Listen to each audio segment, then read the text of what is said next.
بسم الله الرحمن الرحيم اللهم صل على محمد وعلى آل محمد والله ليال نبيك كصلي مركز مقشان نبي محمد مجد عيسى كصلي والله ليال نبيك الله كصلي والله ليال فائدة بدنا يريد هاي نبيك كصلي والله ليال مركز مقشان نبيك كصلي اللهم صل على محمد وعلى آل محمد نبيك مركز هالمركز صلي ضو هذا إلهي سبحانه وتعالى تبنجر أيوك كصلي يا والله ليال اللهم صل على محمد وعلى آل محمد وولالكن عبد الله waxaan halkan ka soo jeedinayaa walaalayaal qisay yar oo gaaban oo wax ku qaadasho leh qisooyinkana waxa loo soo qaataa inay walaalayaal dadku wax ku qaataan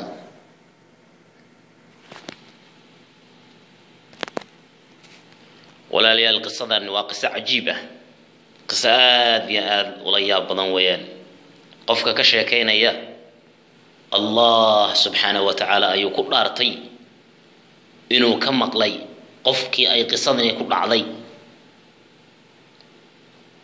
Allah ayuu ku dhaaranaya walaalayaal dhaartaas cidna waxba kuma siinayso laakiin dadka ayuu ugu xaqiijinaya inay arintani tahay arin dhab ah oo dhacday qofkan qisada soo warinaya ayaa walaalayaal wuxuu leeyahay waxa qisadani sheegay qofkii ay ku dhacday ay qabsatay waxaa jiray walaalayaal saddex dhalinyaro oo wiilal saddex wiil oo dhalinyaro oo saaxiib ah laba ka mid ah ayaa waxay u safri jireen wadanka ay joogaan maana wadamada kale ay u safri jireen walaalayaal safarro ay gali jireen safaradaasi mayna ahayn kuwa cibaado ah laakiin waxay ahaayeen safarro ilaahay lagu caasiyo subhanahu wa ta'ala lagu caasiyo ayaa walaalayaal wala safri jiray way safri jireen wiilka kale muusa raaci jirin laakiin way safri jireen wiilka ayaa markaas walaalayaal inooga sheekeynaya markaas oo qofkii kale uga sheekeynaya qisada saddexdan wiil laba wiil oo kamid ah ayaa safri jiray waxay u safri jireen walaalayaal wadamada ay ku badan tahay khamriga iyo zinada iyo faxashka waxyaabaha xumaanta ay iska caadaystay meelahaas ay u safri jireen arintu waxay saas ku socoto waqti badan maalin maalmaha kamid ah ayaa safaradii ay safri jireen wiilkii ay saaxiibaha ahaayeen isagu aana raaci jirin ee mutaqaanaayay wanaagsana ayay maalin la kulmeen markaas ay waxay dhaheen ونراع وانبحيناي ها سفر كودي أي بحي جرين أي إلهي كسو عاسي جرين فسق يزينة أي لا آدي جرين أي وحي دمعين إنو الراعو ما دام صاحب كودي هاي وي تشكيليا أما ولا ليال وي قبابيين وي كقنعيا أدو إنو الراعو عجيب وحي آذين قاري أي ولا ليال سوق حيستين مركز قاري أي سوقاتين si markaasi ay raaxadu ugu sii badato ama ay ugu sii wanaagsanaato macnaha macsiyadan ay ugu sii fududaato ay raaxada ay ka gaarayaan iyo macnaha waxa wanaag ay rabaan inay raaxada ay markaa rabaan iyagu raaxay u arkaan inay ka gaaraan si ay ugu sii qurux badnaato ugu sii fiicnaato gaari ayay soo qaateen wiilkii ay saaxiibaha ahaayeen ayaa gaarigii kursiga dambe fuulay walaalayaal labadii wiil ee kalena xagga hore markaas ayay waxay sameeyeen way bixeen walaalayaal waxay u bixeen wadanka ay markaa joogaan wadan ay markaa jaar yihiin ayay aadeen way bixeen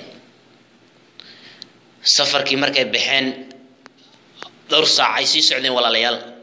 yaa ayaa wiilkii isagu aanan ahayn dadkii xumaanta ee gaariga ay saaxiibaha inay soo kaxaysteen xagga dambe gaariga fadhiyay ayaa wuu laamadooday ama waxoogaa uu yar gamay kaasoo soo toosay wuxuu arkay boardka wadada markii la marayo meesha ay dadku ka fiirsadaan boardka ama khiltaha ama mataqaanaayay looxa ay dadku ka fiirsadaan kilometerka inta ay u socdaan ayuu wuxuu ku arkay iyadoo ku qoran tahay 150 kilometer ayaa ka dhiman naarta subhanallah wa arin la yaabo walaalahay sumaha si life aan arkay wiilay caadi waan arkay waxa ku qoran 150 kilometer ayaa naarta ka dhiman markaasuu yiri ya Allah wa miyadan arag ayuu yiri waxa ku qoran meesha miyadan arag waxa ku qoran way socdaan waxa ku qoran 150 kilometer ayaa naarta ka dhiman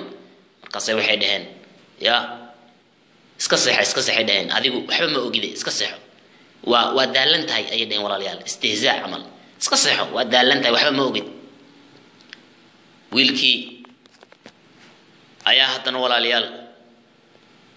ku noqday haddana wax yar kadib markuu fadhiyo haddana uu gamay wuxuu ama ku socdo haddana wuxuu arkay sidii oo kale ayadoo ay ku qoran tahay looxii ama boardkii ay ku qoran tahay 100 kilometer ayaa ka dhiman naarta subhanallah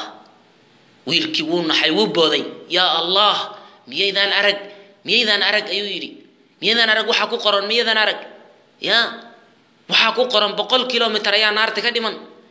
idajiya wallahi idin marraacaya idajiya yiri walaalayaal ya qafiriya idajiya yiri wallahi idin marraacayo idajiya yiri barta igu dajiya walaalayaal wiilkii waa ka dagay ya dib ayuu rabaa inuu u noqdo ya ilaahay baa garansiiyay subhanahu wa ta'ala markaas ayuu dib u laabtay gaari ayuu sugay aduu wadada iska istaagay wuxuu taagnaaday wadada gaari weyn ayaa soo maray wadadii nin ayaa qaaday gaari uu soo fuulay wiilkii wuxuu markaas walaalayaal maqlay ninkan oo dhahaya inna lillahi wa inna ilayhi raaji'un ya inna lillahi wa inna ilayhi raaji'un markaasuu yaabay wiilkii oo dhahay maxaa kugu dhacay ayuu ku yiri maxaa kugu dhacay ya markaas u sheekay ninkii darawalka wuxuu yiri waxaan wadada ku soo maray laba dhalinyaro ah oo intuu gaarigii la gadoomay walaalayaal ku dhax gubtay ya gaarigii intuu la gadoomay ku dhax gubtay ayaan jidka ku soo maray markaasuu weydiiyay gaarigu soo eka numberkiisi sidoo ahaa wixii dhan ay u sheegay markaasuu gartay ya inuu yahay walaalayaal gaarigii u saara subhanallah ilaahi subhanahu wa ta'ala ayaa mataqaanay badbaadiyay ya saaxiibka xunna ya wuxuu rabaa markasta inuu kula tago oo meel xun ku geeyo qofkii laakiin ilaahay u gargaaraya meel xun ma geyn karaan